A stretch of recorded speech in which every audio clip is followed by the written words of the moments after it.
ایک ریاست کے بادشاہ نے یہ اعلان کروایا کہ کل صبح جب میرے محل کا مرکزی دروازہ کھولا جائے گا، تب جس شخص نے بھی محل میں جس چیز کو ہاتھ لگا دیا وہ چیز اس کی ہو جائے گی۔ اس اعلان کو سن کر سب لوگ آپس میں بات چیت کرنے لگے کہ میں تو سب سے قیمتی چیز کو ہاتھ لگاؤں گا۔ کچھ لوگ کہنے لگے میں تو سونے کو ہاتھ لگاؤں گا، کچھ لوگ چاندی کو، تو کچھ لوگ قیمتی زیورات کو، کچھ لوگ گھوڑوں کو، تو کچھ لوگ ہاتھی کو، کچھ لوگ دودھ دینے والی گائے کو ہاتھ لگانے کی بات کر رہے تھے۔ جب صبح محل کا مرکزی دروازہ کھلا اور سب لوگ اپنی اپنی من پسند چیزوں کے لیے دوڑے، سب کو اس بات کی جلدی تھی کہ پہلے میں اپنی من پسند چیزوں کو ہاتھ لگا دوں تاکہ وہ چیز ہمیشہ کے لیے میری ہو جائے۔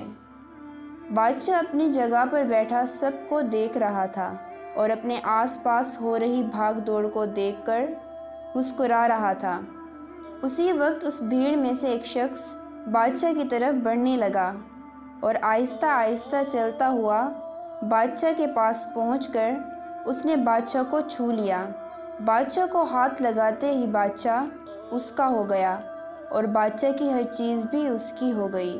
جس طرح بادشاہ نے ان لوگوں کو موقع دیا اور لوگوں نے غلطیاں کی، ٹھیک اسی طرح ساری دنیا کا مالک بھی ہم سب کو ہر روز موقع دیتا ہے، لیکن افسوس ہم لوگ بھی ہر روز غلطیاں کرتے ہیں۔